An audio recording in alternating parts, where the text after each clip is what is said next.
My name is Megan Larson. I live at 1901 East Wilson Lane, Apartment C in Meridian 83642. Okay, thank you, Megan. Go ahead.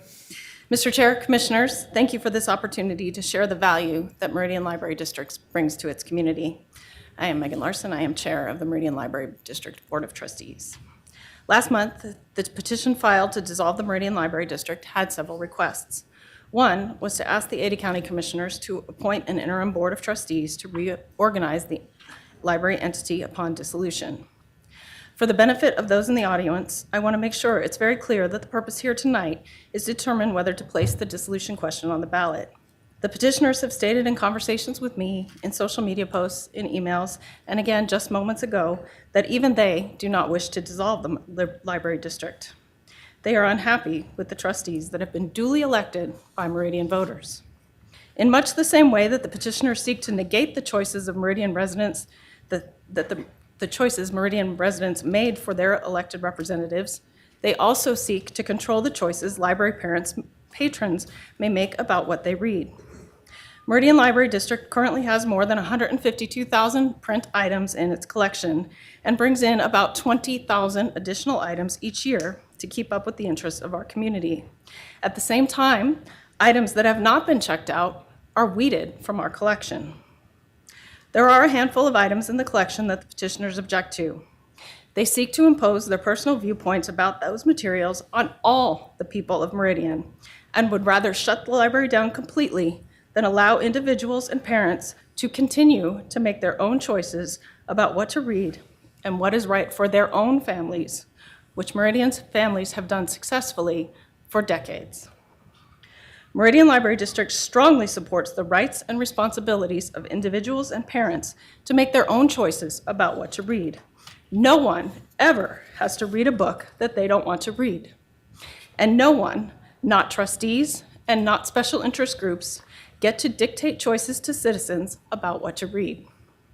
At Meridian Library District, we provide access to materials with a broad variety of viewpoints, information, and stories that our community is interested in, and we leave the choices about which of those materials to read entirely up to them.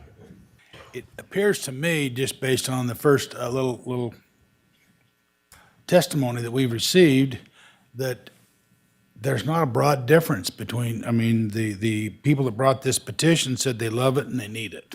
That's pretty much what you've just said. You love it and you need it, correct? Correct. And the petitioner said there's only a few books that they believe the children shouldn't have access to.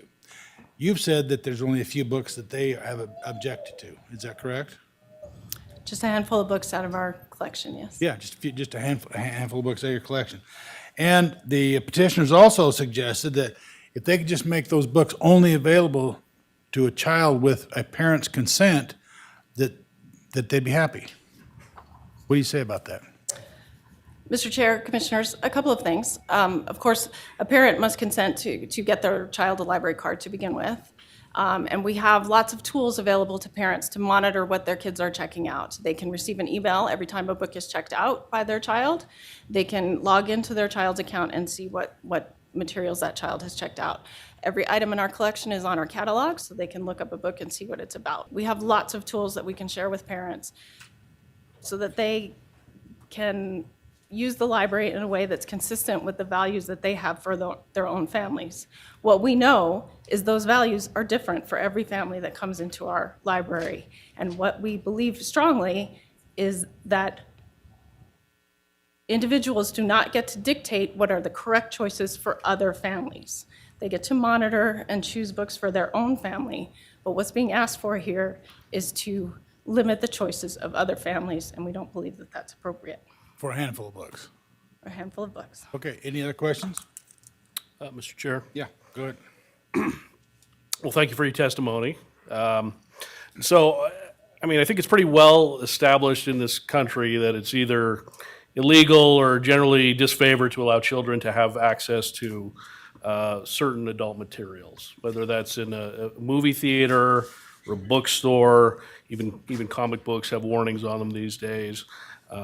It's either criminalized to some degree or generally not allowed at commercial establishments. And they've managed to generally come up with policies and procedures to not make such materials available to children.